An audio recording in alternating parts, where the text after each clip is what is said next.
Ibi vyabaye kabisa nk'intsinzi ku muririmbyi Melanin Boy kuko asa nk'uwushitsaho kuri gusinza ikinyoma. Benshi rero bikaba vyabatangaje, abandi bituma batahura ivyama bivugwa ko bamwe mu baririmbyi bishira hejuru bagura amavyuzi. Bavuga ko nubwo ayo mavyuzi bagura aboneka ku macano yabo, ngo YouTube bwayibiza amavyuzi y'ukuri, ngo nico gituma iyo hageze amaklasi mu baguza amavyuzi amaramara. Nawe aho ushobora kwibaza uti ni gute DJ Fernando abo wambere afise amavyuzi menshi ariko YouTube yikerekana ko Melanin Boy ariwe yarabwe cyane.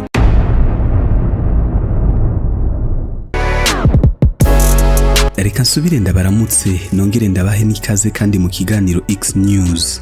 Nkuko vyama ni Diamond kuri Restag. Reka ndanabashimire cyane ku rukundo mukomeza kutwereka, ariko kandi nkundire ndakwibutse ufite subscribe canke follow kuri wowe utarabikora imbere yuko twinjira mu idonido ry'inkuru.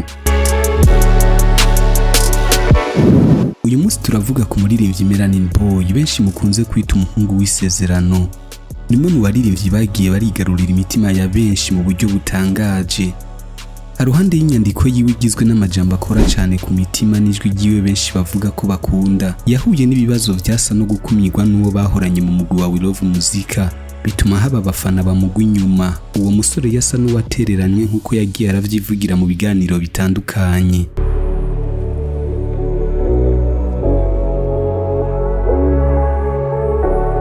Mugihe uwo bahoze hamwe mu mugwi yakomeje kwerekana ko akomeza kugera kure, eka mbere n'uyu munsi akaba yitwa ko ariwe afise indirimbo zifise amavyuzi menshi mu runganwe rwa none, aho indirimbo ziwe zibiri Berisimana Kazimimana Inkunda zimaze kurabwa zose n'abarenga 8,200,000.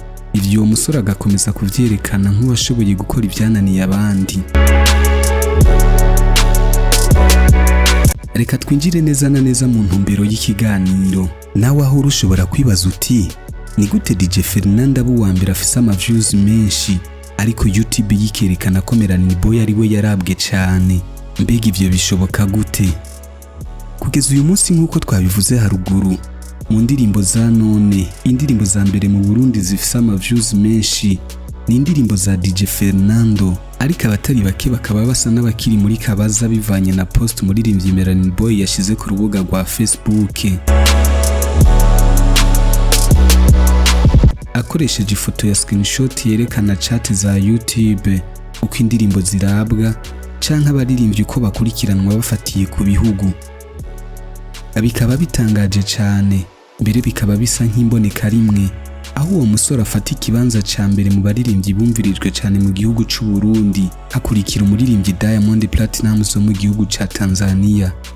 Ivyo bikaba ari biharuro byo kuva ku igenekerezo rya 8 ntwarante mu mwaka uheze gushika rya 8 ntwarante z'uyu mwaka nkuko biboneka kuri iyo screenshot.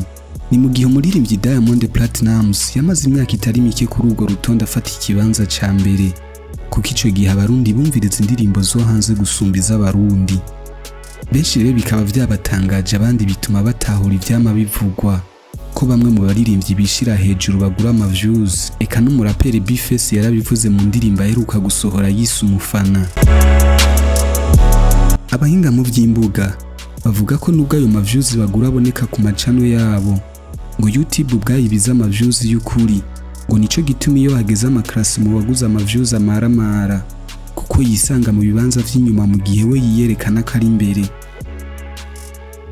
Ibi vyabaye kabisa nk'intsinzi ku muririmbyi Melanin Boy kuko asa nk'uwushitsaho kuri gusinza ikinyoma. Ekuravye n'amapost yagiye arakora, urabona ko hari byinshi yari yarigomijemwo. Duhereye kuri post ya mbere, mu gupost iyo screenshot yagize ati: "Sinarinzi ko ari je numvirijwe cyane ngahi iwacu n'abarundi bene wacu. Bafana banje aho muri hose mwubahwe, izi ntabwo ari vyuzi z'abahindi, ndabakunda cyane, tora amashugwe yanyu." Yasubiriye mu yindi post ati: "Twabakaguye, ntimuzosubire kutubesha, buke buke buke buke gahoro gahoro."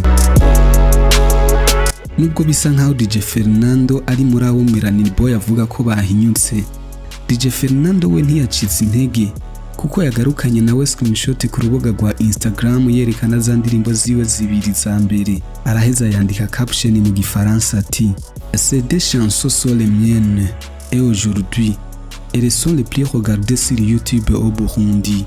Merci à tous pour votre soutien. Le travail continue. Mu Kirundi ati izo ndirimbo zibiri ni kwanje. Uyu munsi nizo ndirimbo za mbere zimaze kurabwa cyane mu gihugu cy'u Burundi. Ndabashimira cyane kukuntu mukomeza kunshigikira, akazi karakomeza. Muri commentaire nubwo harabasa nk'ata makuru bafise, hari abandi batihanganye. Uwitwa Nyamija Boy yagize ati ibiharuro vya Mr Kindi kiremwa wabibonye canke nta mwanya ufise, nutuye mu gitwa gatwengo kenshi. Hari n'uwitwa Kim Strom yagize ati notre nure statistique. Uyu munsi nta na conclusion yanje ikenewe, uretse ko nshaka kumva icyo uvuga wewe kuri iyi nkuru. Duhurire muri commentaire. Ndabibuze ko mwari kumwe na Diamond Pro, ndabakunda cyane.